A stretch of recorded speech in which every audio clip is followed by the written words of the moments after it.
أعوذ بالله السميع العليم من الشيطان الرجيم. بسم الله الرحمن الرحيم. الحمد لله رب العالمين وصلى الله على نبينا محمد وعلى آله وصحبه أجمعين. walaalyaal ilaahay baa mahadle subxaanahu watacaala rabbiga inoo suurtageliyey mar kale in aan hawada iskala kulanno oo aan isku soo laabanno barnaamijkii aan uga hadli jirnay inta badan arrimaha qoyska iyo horumarinta bulshada. sidaad nooga barateen TV-ga caalamiga Somali Cable hameen kaste oo jimco ah ama galab kaste oo jimco ah ayaan maantana idiin soo gudbinaynaa oo idila wadaagaynaa insha allahu tacaala barnaamij runtii faa'iido aan rajaynaya inaan ka heli doono haddii alla yidhaahdo oo ku wajahan qoyska iyo guurka haddii uu eeba idmo. waxaan aada uga mahad celinayaa insha allahu tacaala mahadda rabbi ka sokow dhammaan dadkiina fiirsaday ama daawaday ee nala soo wadaagay runtii dareenkooda iyo aragtidooda isla markaana jeclaystay in barnaamijka runtii lasii wado lasii ziyaadiyo si uu meelo fog iyo ummad fog meel kasta ay jaaliyadeenna Soomaaliyeed ay joogaan ay u gaadha caalamka meel kasta ay ka joogaan. sida caadiga inoo ahayd waxaa runtii mar walba igala qayb qaadata barnaamijka xaaskayga qiimaha badan leh Hiba Cumar Geelle oo iyaduna macallimad kale ah runtii oo aan rajaynaya maanta in si wada jira aan idinku soo gudbi doono barnaamij aan rabno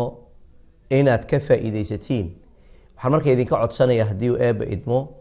haddii uu idin dhaafo dhib ma laha waxaad ka helaysiin YouTube-ka insha allahu tacaala laakiin bal in aad isla fiirisiin intiina wada joogta ee isla deganay qoyska ah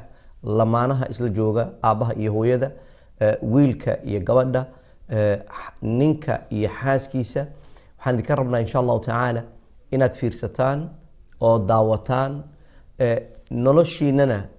aad isku daydaan in qeyb aad uga dhigtaan hadduu alla yidhaahdo inaad ku darsataan planka wixii aad arkaysiin ood isleedihiin talow halkaana waxay u baahnayd in wax lagu daro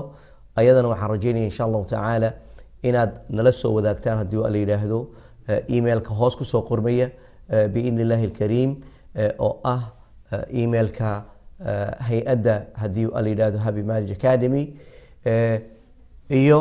dabcan xidhiidhka aad nala soo sameynaysaan oo la soo sameynaysaan TV-ga caalamiga Somali Cable biidni illaahi alkariim. waxaan aada u jeclaan lahaa inaad la soo dhaweysaan macallimadeena aadka qiimaha badan leh Hiba Cumar Geelle kusoo dhawow maanta iyo barnaamij cusub barnaamijkii aan mar walba aan uga hadli jirnay horumarinta iyo arrimaha qoyska. mawduuca maanta wuxuu noqon doonaa haddii eeba idmo dhisidda iyo xoojinta diyaarinta bays adag sal adag guur ku dhisan ayuu noqon doonaa haddii la yidhaahdo maxaa la iska rabaa. marka waxaan kusoo dhaweynaya haddii la yidhaahdo معلمتنا هبة عمر فلتفضلي مشكورة. بارك الله فيك.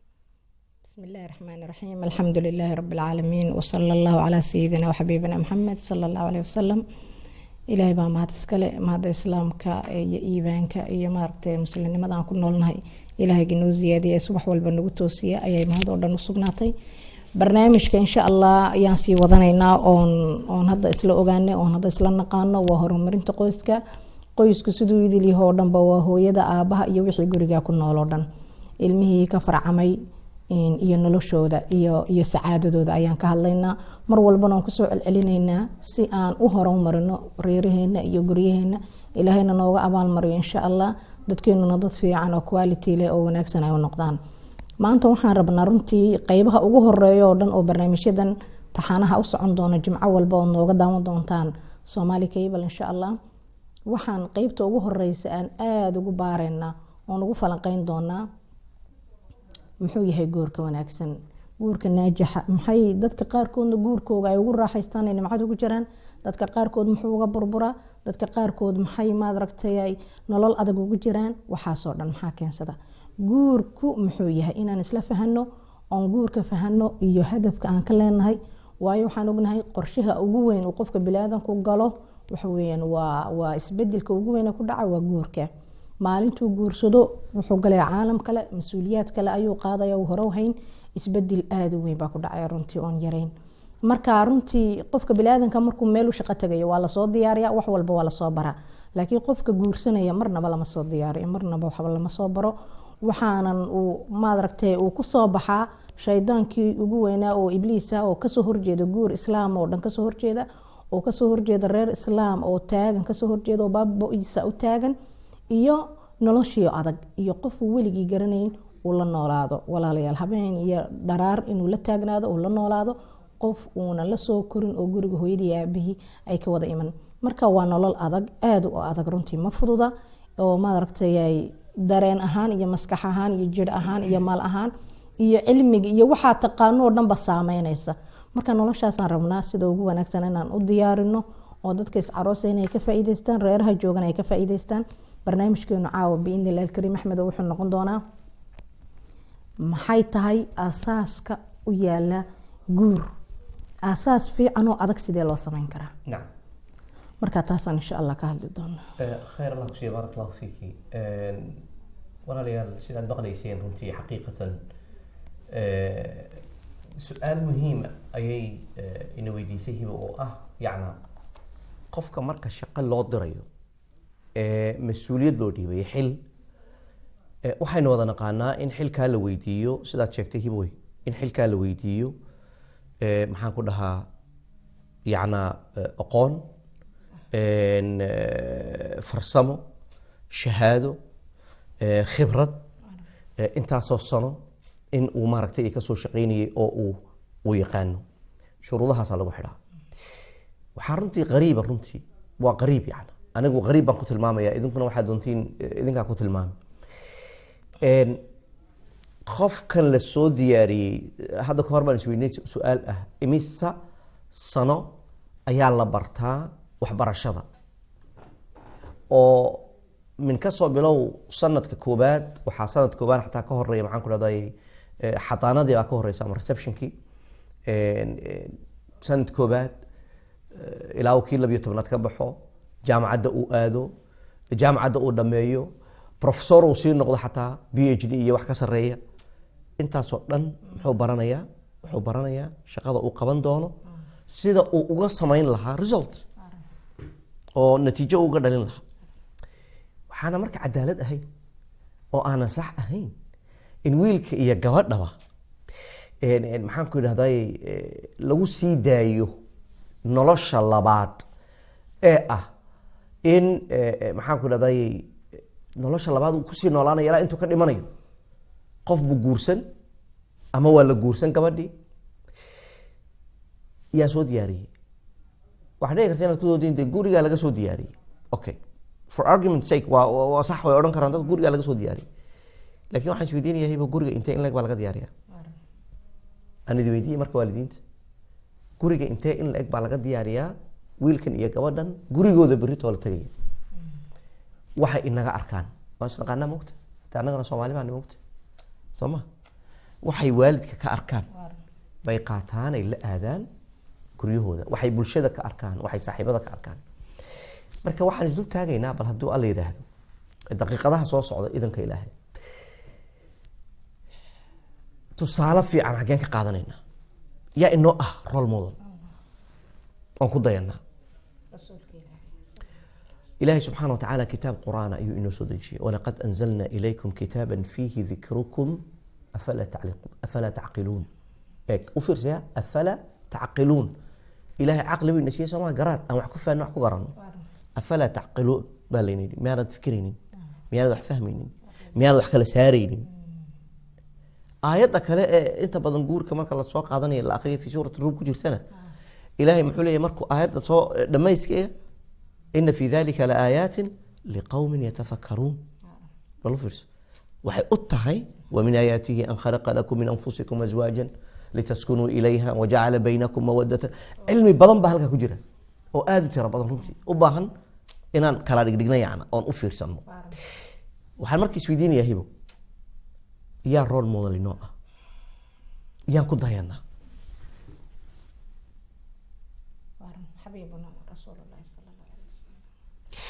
waxaan dareemi karaa runtii nabigeena sala allahu calayh wasalam isaga inoogu ah tusaale aada u qurux badan, liader, hogaamiye fiican, aabbo fiican,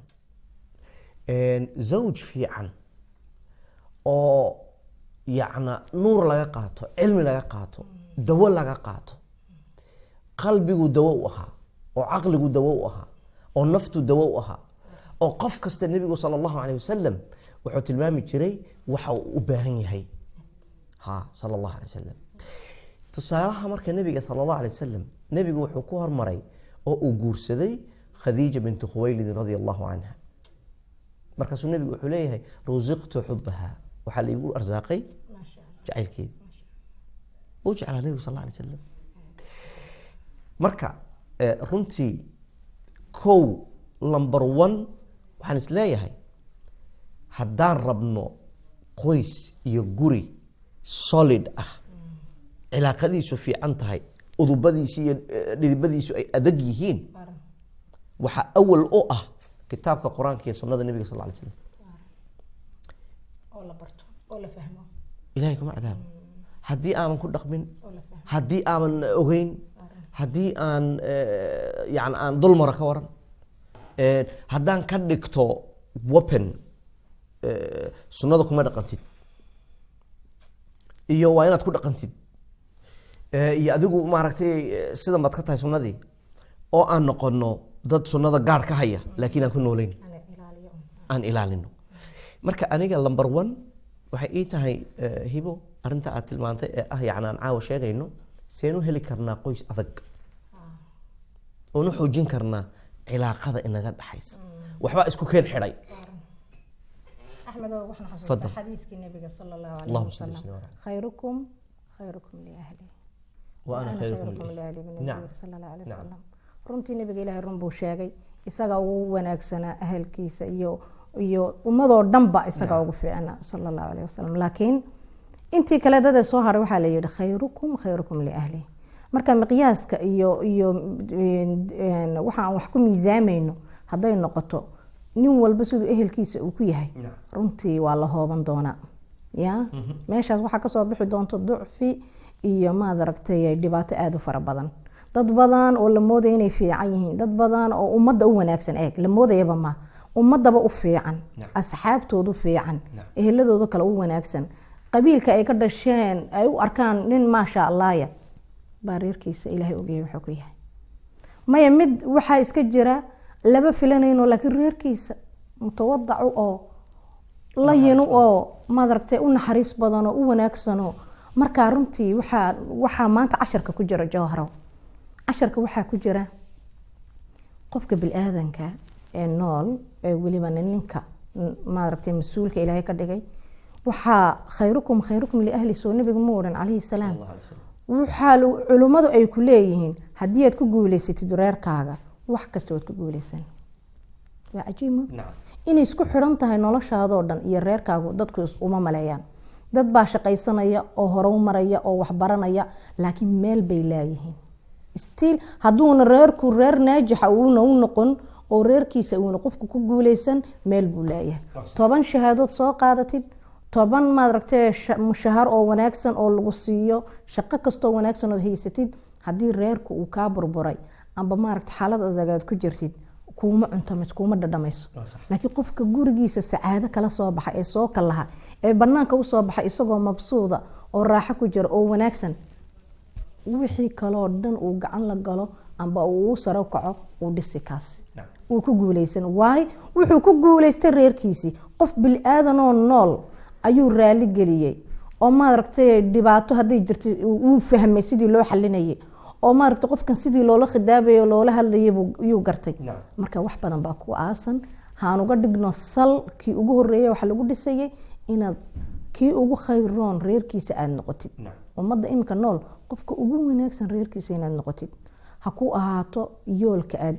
higsanaysid iyo meesha aad u socotid. maadaama aad guur u saro kacdo, qofkii guursanaya kii already reer le ee xaaslana inuu maanta wixii ka dambeey uu ka dhigto hadafkiisa inuu nolol macaan oo wanaagsan oo ku noolaado. marka maxaan nidhi labinida ugu horeysay la dhigayo waxa weeyaan inaad ahaatid qof وسركعي أو يستاجي إنه ريركيس ريرك وفي عنه كده بإذن الله الكريم.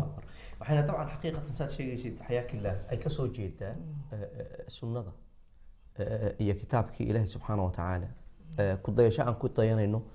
رسولك صلى الله عليه وسلم يعني waxaan oran lahaa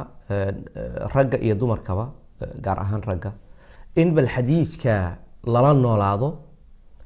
usbuuc laba usbuuc bil haddaad doonto aad ka dhigato noloshaada oo dhan inaad ku noolaato siduu nebigu sala allahu alay wasalam uu ahaa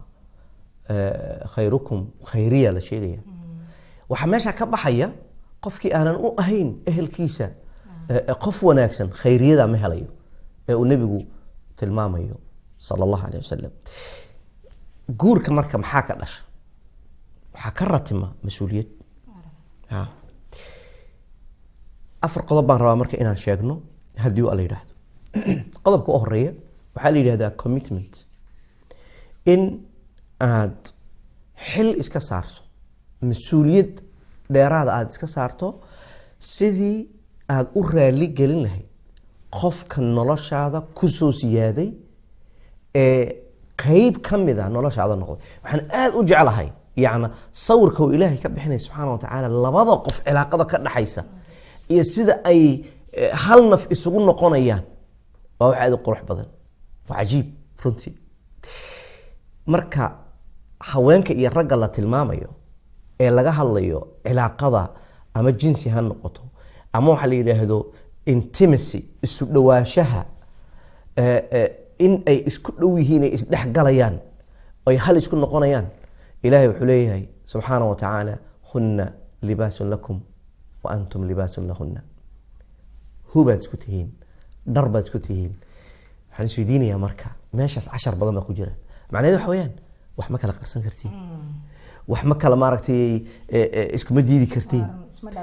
isma dhaawici kartiin maradaada aada xiranayso waxaad ku aamintay jirhkaagii iyo cawradaadii inay ku asturto ma dhici kartaa inaad ka qariso cawradaada iyo jirhkaaga dharkaaga subxaan allah scientifically markaad dhinac kale ka fiirido hibo ilaahay markuu aadam abuuray calayhi salaam xaawo halkee laga abuuray waxaa laga abuuray feedhiisa bidix weliba feedha qaybta u sareysa ee laabta dul taalla ee cover garaynaysa wadnaha ku aadantahay fiiri saasaad isku tihiin buu ilaahay leeyahay subxaana wa tacaala marka qof caynkaa ah ma dhici kartaa inaad dayacdo ma dhici kartaa inaad xumayso ma dhici kartaa in aad u cabiri weydo u sheegi weydo dareenka aad u qabto qofaad ku aamintay noloshaadii oo dhan quruxdaadii aad siisay iminsan nin baa caalamka jooga oo aad keligii ka dooratay keligii ka raacday eeg waxaan la isdul taagin baa jiro cajiib aan loo fiirsanin mise iska guursay kaa ahayd waxaan ka codsanayaa walaalaha inay isdul taagaan markaad guursanaysay oo ninka aad guursatay uu kuu yimiday uu ku yihi walaalay adduunyada adigaa gabarh jira maxaad dareentay shucuurkaas fiiri qiimuhu u lahaa waxaad dareentay qof la qiimeeyey oo wanaagsan oo qiimo ku ag leh dadka ma dhici kartaa inuu hal nin keliya ku jeclaa maya ma laga yaabaa in haddaad gabar tahay hal nin keliya uu ku jecel yahay ama uu cajibisay yacna maya boqollaan nin baa dhici karta inaad cajibisay laakiin waxaa dhacday inaad halka raacday oo noloshaada ku aamintay waxaa dhici karta gabdhaha guursan doona inaad halka raaci doonto noloshaada iyo quruxdaada iyo wanaagaaga aad siin doonto axmedow fadali waxaa lagu leeyahay qofka markuu guursado waxa weeyaan waa caroos baa lagu tilmaamaa caroos maxay ka dhigan tahay nacam nololtii ugu macaaneed ugu fiicneed buu ku jiraa farxad bay ka dhigan markaad caroos maqashid waxaa sawiranaysaa wax kastoo wanaagsan qofkan waa caroos haddii la dhahdo gabadhan waa caroosada haddii la dhahdo nacam meeshii ugu fiicneed bay maraysaa laakiin wax yar kadibba waxaa bilaama dhibaatada ugu horeysa uu qofku dareemo khaas ahaan haweenku ha u bato ragguna way ku jiraan waxa weeyaan kelinimay dareemaan eeg dhibaato weli ma dhicin laysma dagaalin problem ma dhicin laakiin kelinima usoo hormarta ma fahantay inuu qofkii keli uu dareemo cidlo inuu dareemo halkoo cidladaasi ka imanaysaa cidladaas waxay ka imanaysaa wada hadalka labada qof iyo mashquulkay isku ahaayeen iyo waqtigay isa siinayeen baa aada u yaraanaya markuu aada u yaraado waxaa dhacaya inay kelinimo gabadhii dareento waxaa lagu yidhi labada qof markay isguursadaan sanadka ugu horeeya intay waqti isa siiyeen hadday kaba soo qaad daraartii 2 saacadood ay labadooda soo fadhiyeen ay isku sheekeynayeen ay ismarxabaysiinayeen ay isku mashquulsanaayeen 2 saacadood oo ku dhan 2 saacadood waa 120 mirir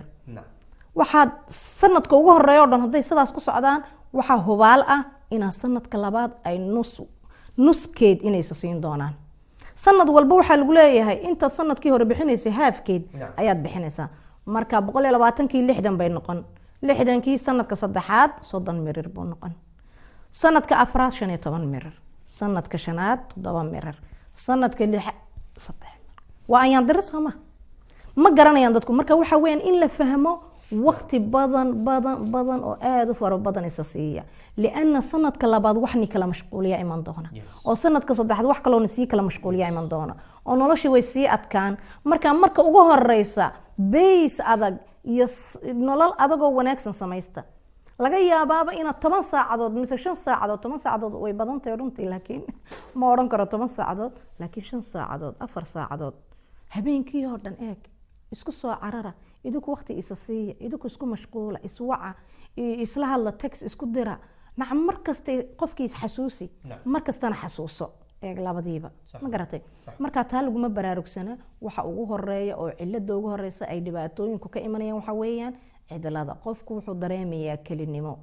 kelinimona lama rabo walaalayaal ma garateen kolka ugu horeysa waxaad guurka aad u samaysay ee tacabka inta leeg aad uga soo martay waxa weeyaan in nolol macaan oo wanaagsan aad heshid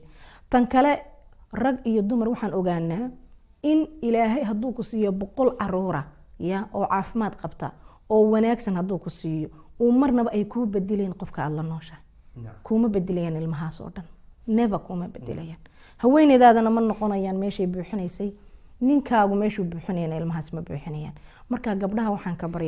ka baryayaa inayna wiilasha dayacin inayna ku khaldamin ilmahan ay dhashay caloosheeda ay ka soo saartay iyo ninkeeguna isku mid ay ka dhigin laba baahiyood oo kala duwan bay leeyihiin siday u kala buuxin karto ayaday u taalaa runtii laakiin wiilka waxaa laga rabaa inuu garab u noqdo uu caawiyo uu u gargaaro biidnillahi alkariim insha allah marka runtii dhibaatada ugu horeysa axmedow oo ka dhacda maad aragtay waxa weeyaan oo qofka labada qof is qaba hesha waa kelinimada ha la iska ilaaliyo waayo dabada waxay ku wadataa gadaal waxay ku wadataa oo daba socda dhibaatooyin aad u fara badan markaad kala mashquushiin waxaad imaanaysaa inaad wax badan qaybtami weydaan inaad wax badan ayna dhex mari waayaan in dana kale aad kala yeelataan inaad kala mashquushaan inaad saaxiibo kale ku kala xirataan inaad haddii toole kala kortaan haddeed laba wado oo aan isku imanayn ayaabaad saarantihiin marka laba qof waxaad noqonaysiin guriga ku wada nool laba qof guriga ku wada nool runtii arrintaasi waa arrin aad muhiim u ah oo yacna walaalahana soo wacaya maaragtay talooyinkana soo weydiinaya maadaama oon samayno counseling aan samayno la talin ayaan samaynaa arrintan ay hiba tilmaantay waxaan ka codsanayaa walaal kasta iyo walaasha kasta ee na maqlaya caawo inay hoosta ka xariiqaan dhalinyaro hadday yihiin inay hoosta ka xariiqaan iyaga laftigoodu ay ku talagalaan ama ay ka fikiraan siday iskaga ilaalin lahaayeen loneliness waxaa aad uga cawda gabdhaha gaar ahaan aad bay uga cawdaan waayo inta badan gurigay joogtaa gabadhu ninkuna bannaanka u joogaa farqiga u dhaxo waa maxay bannaanka uu joogo fresh air buu soo helayaa uu soo dad kala duwan buu la kulmayaa laakiin iyadu inta badan guriga maadaama ay joogto hawana umay bixin bannaanka waxa ay yacna tol iyo qaraabo ka dhigtaan iyo garab telefoon waan kala talinayaa gabdhaha telefoonka aadka u badan runtii xanuuno badan ayuu leeyahay telefoonkaas booska telefoonka waxaan rabaa in uu ninku galo qofka nooli in uu galo booskaas hadduu la yidhaahdo walaalkayga i maqlaya ee ninka ah ee aabbaha ah ee zawjka ana waxaan leeyahay runtii waxaad u baahan tahay in aad xaaskaaga la sheekaysato waa qeybta labaad waa qodobka labaad willingness to talk to my companion in aad la sheekaysato oo ay idinka dhexeeyaan wada hadalkaasi wuxuu fudaydiyaa isfahanka isu soo dhawaashiyaha ayuu aad u fudaydiyaa waxaa yeelay markaad sheekaysanaysiin waliba hadday markaan studio-ga usoo soconay aniga iyo hibo ayaa waxaan isweydiinay qaabka loo wada hadla xataa waa sidee yacna hadduu alla yidhaahdo qaybta communicationka kaga hadli doonaaye waxay mararka qaarkood waxyaabaha la sheegay ee laga cawdo hadal taagtaagan oo kakan marka wax la isweydiinayo xataa qaabka wax isku weydiiyo naxariisi kuma jirto xataa kuma jira maxaan ku idhahdaa bal qofkan fahan waxa uu leeyahay dhegayso oo waxaad ku dhegaysataa dheg isku dayaysa in aad fahanto meesha uu ka imaanayo qofkani inta badan waxaa dhacda in lagu dhegaysto dheg ah isdifaac oo diyaari inta aad qofku hadlayo reply-ga aad samayn lahayd jawaabtii aad bixin lahayd diyaari mind stateskeeda ayaa caynkaa inta badan lagu jira waxaa la socda waliba emotion waxa la yidhahda tonality cod sare u kacsan waxaan oran marka in la wada sheekaysto bilaahi calaykum markaad hasaaweyseen markaad is shukaansanayseen imse jeer baad wada hadasheen meesha waxaa iiga soo baxay hiba aan xasuustay seminaaran joognay Sweden ayaan weydiiyey dadka imise waqti baa lagu bixiyey markii la sheekaysanayay haddee raggana waa qayb ka mid aan ahay raggaan ku jiraa marka la rabo gabadh in la helo ninku wax wal telefoon hadal kharash waqti xataa fasax in gabadha uu kaxeeyo la israaco intaa waa maxay gabadhan way qurux badan tahay nasab bay leedahay diin bay leedahay wuxuu rabaa inay noloshiisa kusoo biirto uu hantiyo eeg saas ma tahay ya gabadhan waxaad waxaasoo dhan u samaynaysid inaad hesho ood guursato oo ay ilmo kuu dhasho ilaahay duu kugu arsaaqo axmedow meeshaa shukaansigeed wadid baan wax yar ku darsanayaa fadal waxaa lagu leeyahay gabadhu markuu wiilku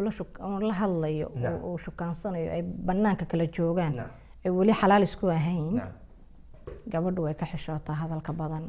qalbigeyga qofkan uma wada furi karto wax badan uma cadcadayn karto si raaxo leh oo waasica oo lama sheekaysan karto laakiin wiilku uu awoodaa inuu wax badan inaan gabadha uu raba moogtahay marka uu hadli gabadhu marka way is ururin wax badan ma garatay xishoodka dartiis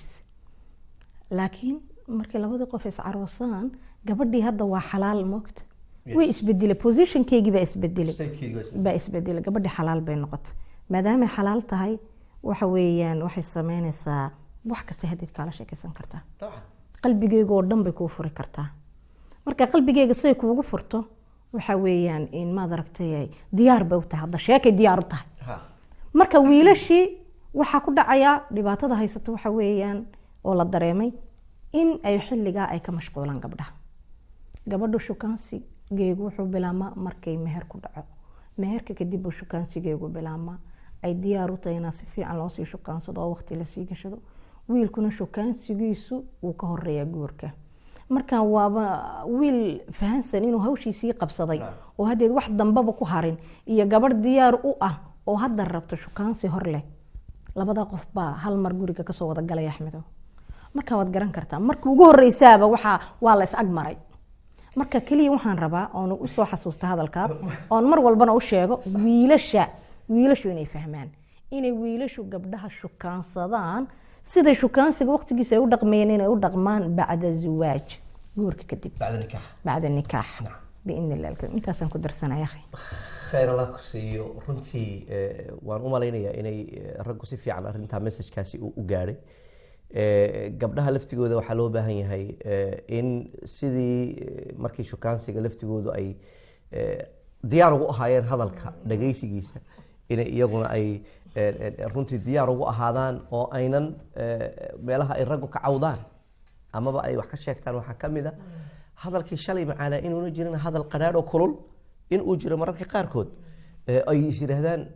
hadaabad hadashidba dacwad iyo imtixaan baa lagu bilaabay marka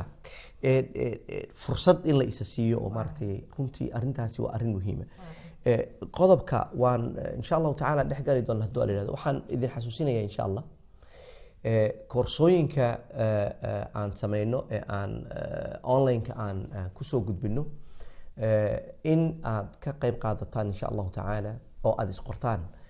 waxaan aada u jeclaan lahaa in aad nala yar fiirsataan iidhadan ku saabsan maxaan ku idhahdaa koorsada haddii la yidhaahdo halka daqiiqo insha allah.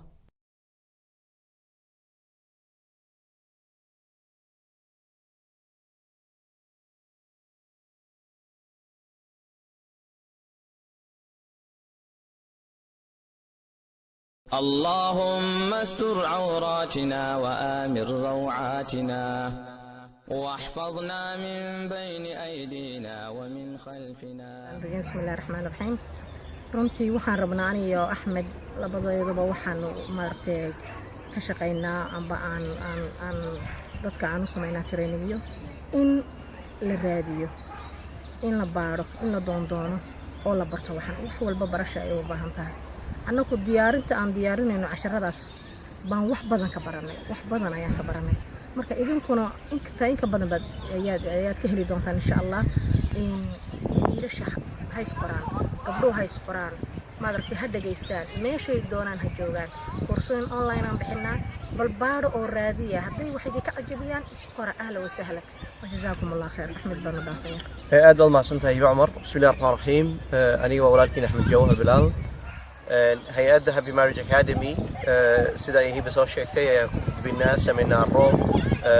tababaro aan markaa ku tababarayno dhalinyarada iyo dadka waaweyn, dadka xasleyda, isfahanka labada qof. marka waxaan odhan lahaa runtii qofku wuxuu u baahan yahay sida uu u diyaariyo waxbarashada kuriirkiisa, meesha uu shaqada u doonan doono 21 sano sida uu u diyaariyo ayuu ugu baahan yahay qofku inuu diyaariyo uu barto nolosha qoyskiisa uu ku noolaan doono. saas daraadeed waxaynu odhan lahaa meel kastood ka heli kartaan ka raadsada. annaguna waxaan idiin haynaa mid aad kula fahmaya luqadaadii, diintaadii, kaljarkaagii, weliba lagugu darayo cilmigii sayniskii maaragtay ay ku saabsanaa psychologiga, biologiga iyo sociologiga. on top of that diinta ayaa ugu wada horeysa. walidaalik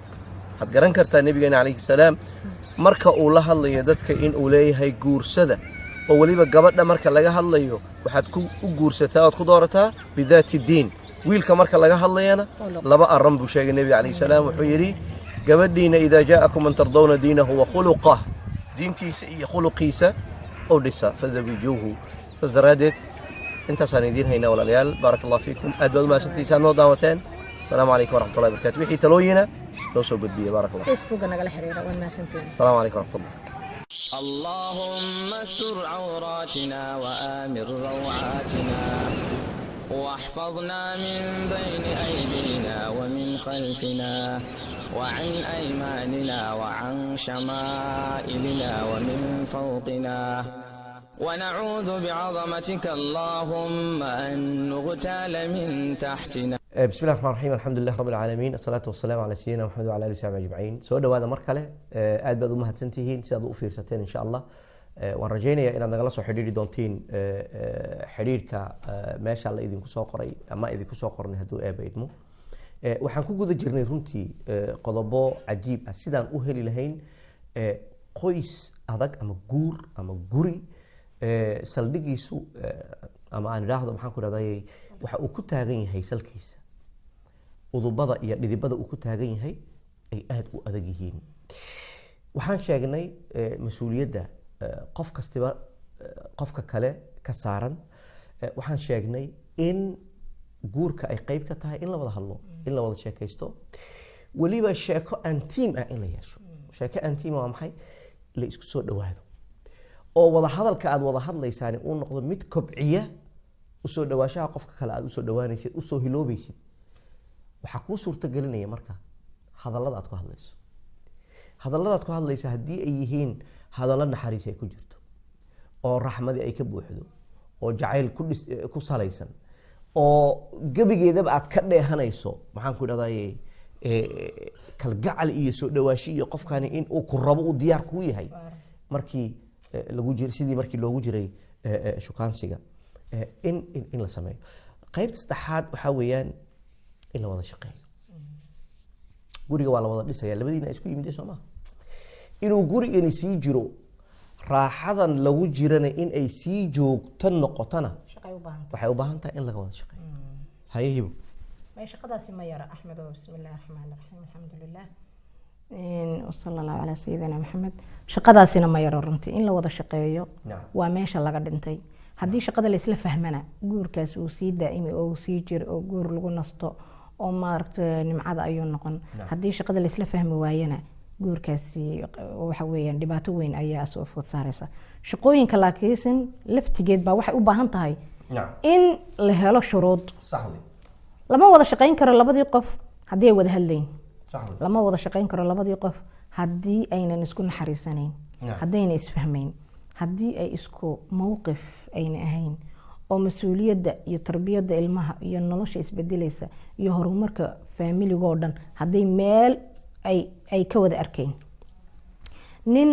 shirkad iska leh baa shaqaalihiisii dad buu shaqaale ka dhigtay shaqaalihiisii buu rabay inuu jarrabo uu fiiriyo inay isla arkayaan meesha maartay kambanigan loo wado shirkadan weyn hadafka weyn ay leedahay in ay maadaragtay uu jarrabayay inay dadkan isla wada arkeen because shaqaalahaas oo dhan hadayna isla arkayn hadafka ay u taagan tahay kambanigan amba shirkadan ay u taagan tahay hadayna arkayn nin walba sibuu u shaqayn laakiin lama gaadhayo weligeed babeel marka labadii qof waxaa la rabaa in ay isla arkaan picture-ka weyn iyo hadafka weyn iyo yoolka weyn ee reerkoogan u yaala ya sheekh cabdiraxmaan bashiir walaalkeen ilaa khayr siiye baa wuxuu oran jiray in gurigiina ku qorta hadafka aad leedihiin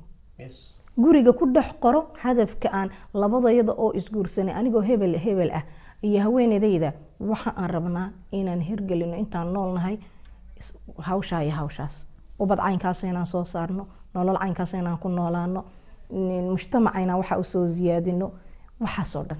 ma garateen marka hawl badan baa reerka u taale yaanan waqtigu kaaga dhumin khilaafaad iyo mashaakil iyo dhibaatooyin iyo isfahan darriyo kaaga dhumin ya waqtigan qaaliga ah ee mujtamaca ugu khidmeyn lahayd ee wax ugu qaban lahayd ee sheekh hadaa tahay sheekhi baan xasuustaa faanka laga badiyay oo la yiri sheekhow khudbadaadu way wanaagsantahay oo khudbadaadu way fiicantahay oo maalin walba si fiican ma noogu khudbaysaa noogu salaada jumcaha marka haweenadiisi baa waxay tiri runtii khudbada uu sheekhu khudbaynayo anaa ka dambeeya ya fiicnida kaligiis ma male marka waxay rabtay in loo qiro ma fahantay recognition bay rabtay isagii un bay ku mashquuleen marka dadkii masjidka joogay marka marwadii baa waxay samaysay weegii ku xigay salaada jumci salaadeedii ayay sheekhi khalkhal ku beertay subhanallah way wareeriso way waash markay waashay sheekhi markuu salaadii yimiday khudbadii uu ishor hayaa saas isku hor hayaa wuxuu akhrinayana ma garanayo maskaxdiisii baa maqan axmedow maskaxdiisii baa maqan buuq buu gurigii kala yimiday uu wareersan yahay ma noola uu fikiraya marka way ka kala daadisay markaasay weydiisay dadkii tii maanta khudbadii ka waram arsheekha yagii maxaa ku dhacay warsheekha imaamkayagii maxaa ku dhacay ku waasheen way dareemeen isbedelka ku dhacay marka waxay tiri waxaas anigu ahaa anigu iga socday tiri khudbadaas macaan aniga ayay iga socotay ma garatay waana runteeda beenteed maaha marka walaalayaal haweeneyduna hawl bay leedahay u taala wiilkan hawl buu leeyahay u yaala mujtamacna inay u adeegaan oo ummadan baaba'aysa ee halaagsantay in la badbaadiyo oo loo gargaaro shaqadu way culus tahay wallahi wadaduna way dheer tahay marka ha laga baxo khilaafaadka iyo wararkan yaryar ee hooseeya ha laga baxo nolol macaan oo sacaado leh ha la galo marka shuruudda ay leedahay wada shaqaynta hasuubani oo wanaagsan waxaa kamid ah in isku mowqafaad tihiin sidaad isku mowqif u noqotiin wayna wada hadashiin ina wad kala duwan tihiin bay hal shay noqdo leedin ma lahin kala duwanaanshaha isku buuxiya oo laba qof oo iska milaya ku noqdaa leedin yiri in aad simida u fikiraysaan simida inaad u fikiraysaan oo fikirka aad wax badan iskaga dhowdihiin haddaad aad fikirka ugu kala tagsan tihiin way adkaanaysaa in maad aragtay saaxiibada iyo noloshiina qaabka aad u nooshihiin ay isku dhowdahay akhiyow marka waxyaalahaas shuruud u ah wada shaqaynta waxaan xasuustay wiil khayr Allah ku siiyay wiil baa maalin ii waramayay marka wuxuu ii sheegay arrinta aad tilmaamaysa ee ah yani in compatibility in la isku dhigmo la isku dheelitirnaado la isbuuxiyo inay muhiim tahay hadday jaanibkii fikirka hadday tahay yacna nolosha sida loo arko hadday shaqo tahay guurka jacaylka korsiinta ilmaha mustaqbalka in la isla arko oo isku aragti laga noqdo nolosha wax badan ayay fudaydinaysaa waxaa taa la mid ah runtii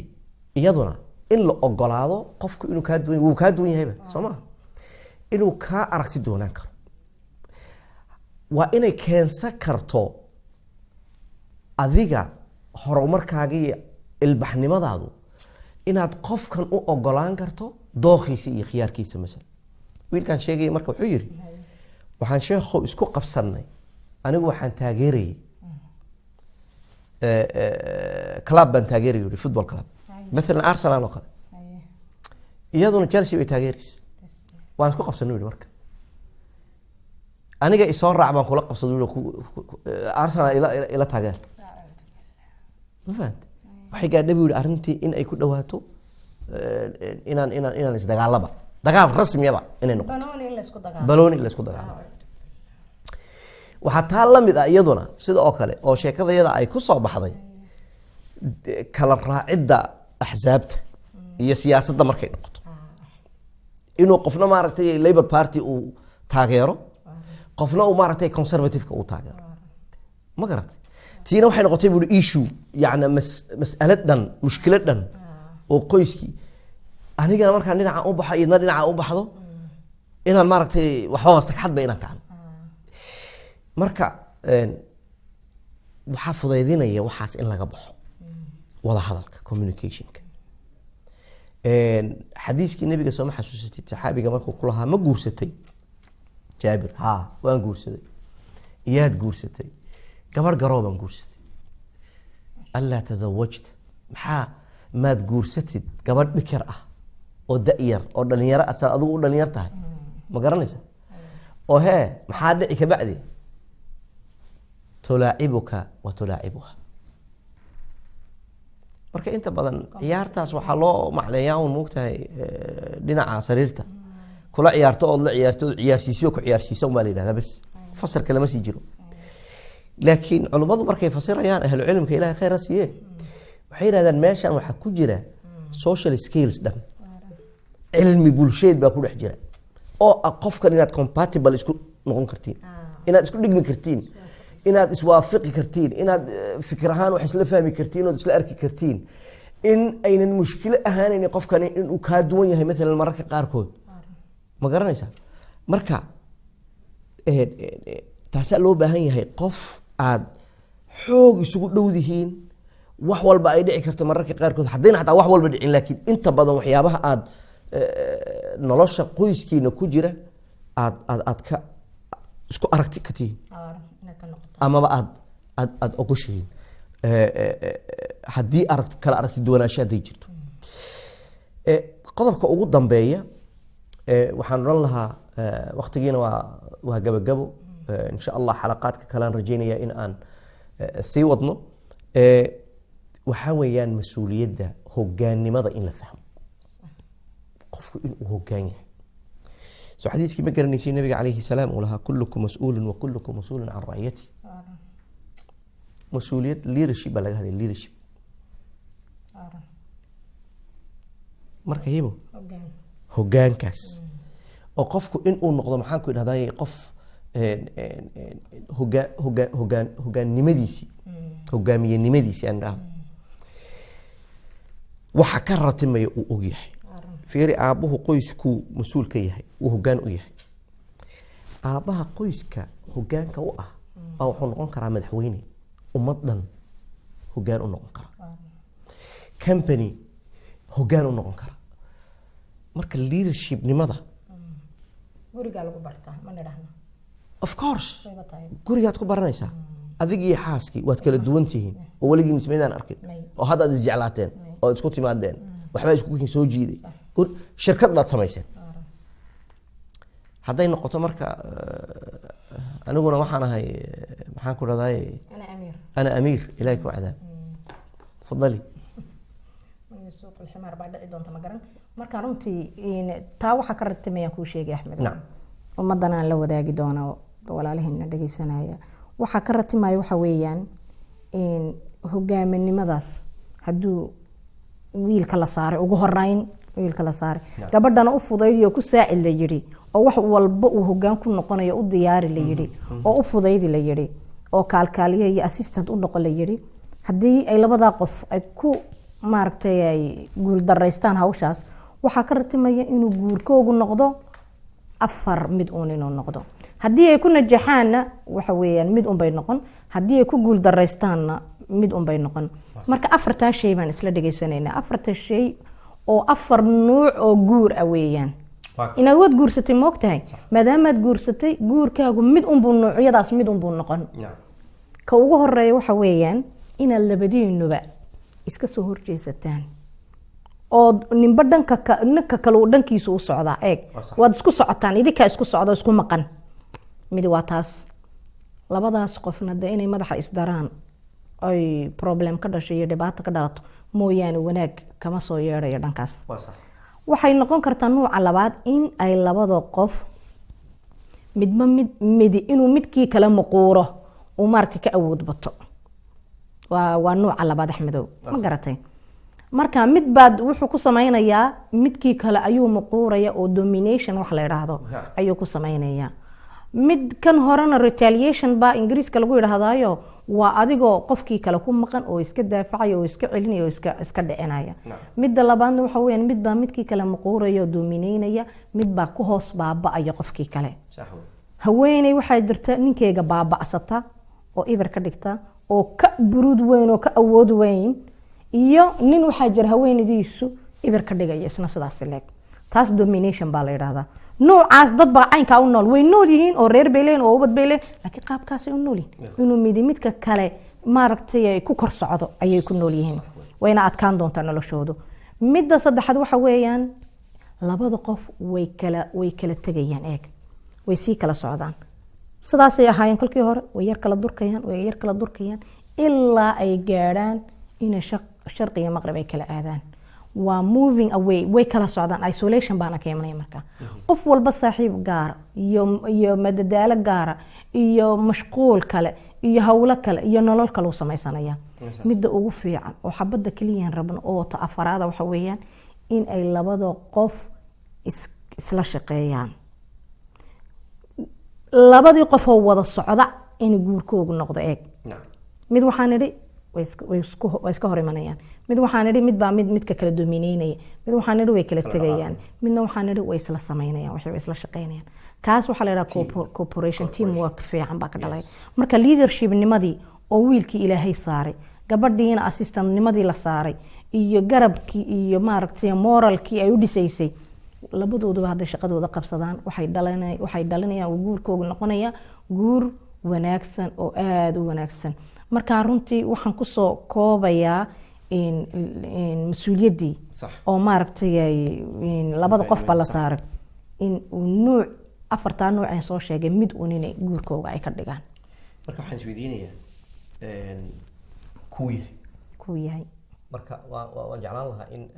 walaalaha la daawanaya insha allahu tacaala inaad isweydiisiin annagu stylekeen ku jirnaa leadership nimageed ka wada gabadha iyo ninka isqaba miyay kaa u dambeeyay afaraad ay yihiin maaragtay halka isku noqday ee wada shaqeeya ee wada jooga ee wax wada qaada ee wax wada meel geeya mise saddexda kale ee aanan la amaanin ayaad ku jirtaa adigaa isgaranay ka afraad ee quruxda badan lee wanaagsanna waad noqon kartaa wuxuu kaaga baahan yahay fikir iyo shaqo waxaan kusoo koobaynaa insha allahu tacaala intaas aad baan uga mahad celinayaa macalimed hibow waqtigeeda aadka u qiimaha badan leh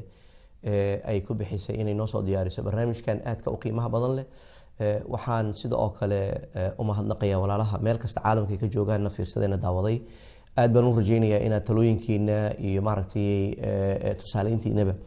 aad nagula soo wadaagi doontiin hadduu aan la yidhaahdo emailka hoos ku qoran biidni illaahi alkariim waxaan u mahadinayaa insha allahu tacaala telefishinkan caalamiga ah Somali Cable oo idiin soo gudbiyey ilaahay ka soko subxaanahu wa tacaala fursad idiin siiyey inuu casharkan iyo aqoontani ay idiin soo gaadho haddii aan la yidhaahdo walaalo aada u qiimo badan baa gadaal ku jira oo hagaajinaya oo idiin soo gudbinaya. Ilaahay waxaan ka baryayaa in uu guryahooda barakeeyo, risiqooda siyaadiyo, caafimaadkooda wanaajiyo. Ilaahay subxaana wa tacaala dhammaan waxaan idinka baryayaa khayr iyo barako. waa walaalkiin Axmed Jawhari Bilaal oo tahaniyad idinka soo diraya si wada jira saaxiibadeeda nolosha Hiba Cumar oo ka soo jeeda hay'adda Happy Marriage Academy from London. waxaan idin leenahay naxariis iyo raxmad iyo nabadgelyo la Ilaahay subxaana wa tacaala ku noolaada. salaamu Allahi calaykum waraxmatuhu wabarakaatuh.